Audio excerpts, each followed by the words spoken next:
السلام عليكم ورحمة الله وبركاته. أهلا بكم في قناتكم باور انرجيا. ففي الفيديو ده هنتكلم عن تقنية السمارت رينج مين يونت أو وحدة الربط الحلقي الذكية. فهنعرف مع بعض ازاي السمارت رينج مين يونت دي بتساعد في تحسين كفاءة شبكات الكهرباء وبتقلل الأعطال اللي بتأثر في الشبكة. فتابع معنا الفيديو الآخر عشان تعرف كل حاجة خاصة بالسمارت رينج مين يونت.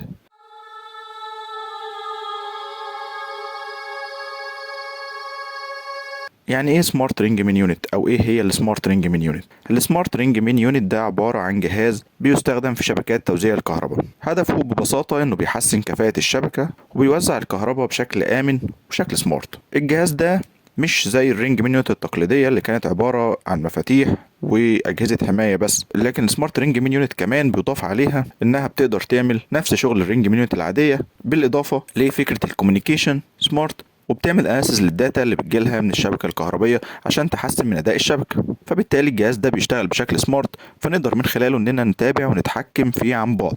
مش بس تحكم في الكهرباء، ده كمان بيخلينا نمونيتور الشبكه، وده طبعا اللي بيخلي الشبكه اكتر امان وكفاءه.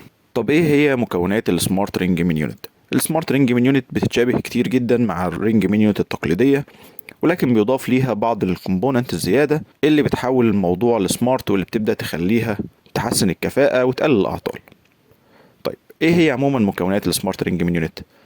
أول حاجة السويتشات اللي هي المفاتيح الكهربية، والسويتشات هي المكونات الأساسية اللي بتتحكم في تدفق الكهرباء داخل الشبكة.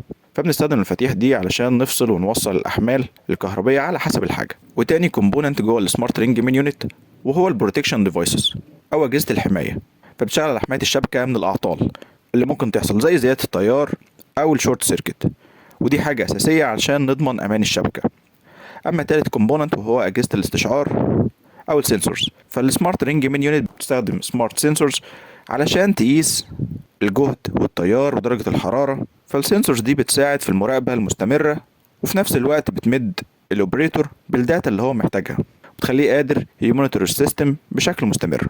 أما رابع كومبوننت أو رابع جزء وهي السمارت كوميونيكيشن موديولز او وحدات الاتصال الذكيه، ودي تحديدا بتتيح الاتصال بين السمارت رينج مين يونت والشبكه المركزيه وانظمه المراقبه عن بعد، وبسببها بنقدر نراقب ونتحكم في الشبكه من اي مكان وفي اي وقت. اما خامس كومبوننت وهو الكنترول يونتس او وحدات التحكم، وهي الاجهزه اللي بتستخدم لاداره وظائف السمارت رينج مين يونت. فمن خلال الكنترول يونتس دي بنقدر ننفذ القرارات اللي بياخدها الاوبريتورز بناء على الداتا اللي بتوصل له من السنسورز وانظمه المراقبه. فنقدر نعتبر ان الكنترول يونتس هنا هي العقل المدبر او الجزء اللي بيتحكم في السمارت رينج مين يونت بشكل عام. سادس حاجه هي السمارت اناليتكس يونت او وحدات التحليل الذكي. فزي ما هو واضح من اسمه، في الجزء ده بيقوم بجمع وتحليل الداتا اللي جايه من السنسورز. فالوحده دي بتستخدم تقنيات الاي اي عشان تحلل الانماط المختلفه من الداتا، وفي نفس الوقت بتعمل بريدكت او بتتنبأ بالمشاكل والاعطال قبل ما تحصل عن طريق طبعا تحليلها للداتا الموجوده. وسابع كومبوننت هو اليوزر انترفيس او الشاشه اللي بتعتبر هي واجهه المستخدم، فهي الجزء اللي بيخلي المشغلين يتفاعلوا مع السمارت رينج مين يونت، فمن خلالها بيقدروا يتابعوا الشبكه وبياخدوا القرارات بناء على المعلومات والداتا اللي بيشوفوها ظاهره على اليوزر انترفيس.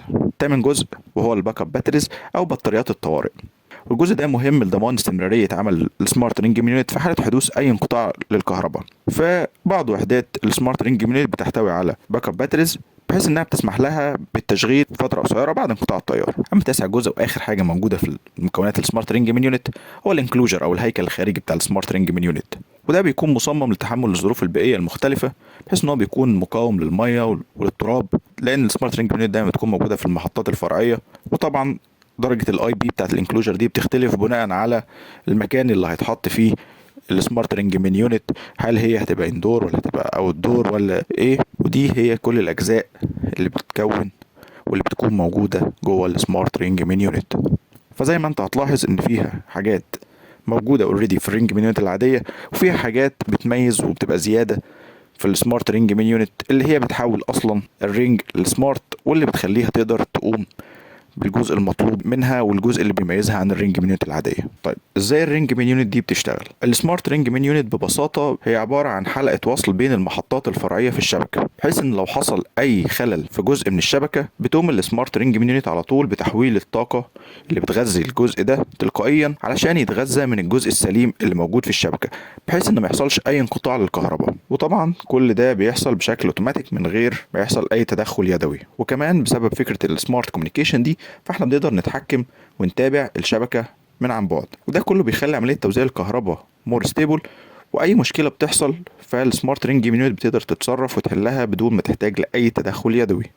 فمن خلال الكلام اللي احنا قلناه دلوقتي نقدر نستنتج ايه هي المميزات اللي بتقدمها السمارت رينج مين يونت واللي بتفرقها عن الرينج مين يونت العاديه. فاول ميزه هي المراقبه عن بعد، فالسمارت رينج مين يونت بتخليك تقدر تراقب الشبكه في اي وقت ومن اي مكان. وتاني ميزه هي السمارت كنترول، بحيث ان انت لو حصل اي عطل في الشبكه الجهاز بيحول الاحمال دي على طول للجزء السليم من الشبكه من غير ما يحصل اي تدخل يدوي.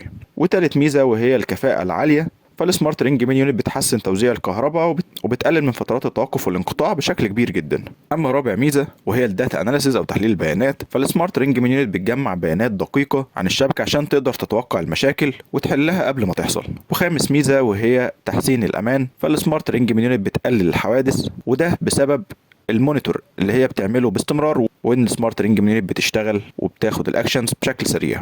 فلو عايزين ندي مثال بسيط يوضح لنا فكره استخدام السمارت رينج مين يونت واهميتها، فالسمارت رينج مين يونت بتستخدم في محطات الكهرباء وفي شبكات توزيع الكهرباء في المدن والمناطق الصناعيه، بحيث ان لو حصل مشكله في تغذيه الكهرباء في منطقه معينه او في جزء معين فعلى طول السمارت رينج مين يونت بتقدر تكتشفها في ثواني وبتحول المنطقه دي والاحمال اللي موجوده جوه المنطقه دي علشان تتغذى من جزء تاني يكون سليم موجود في الشبكه، بحيث انها تقلل فترات الانقطاع او حتى تمنعها تماما.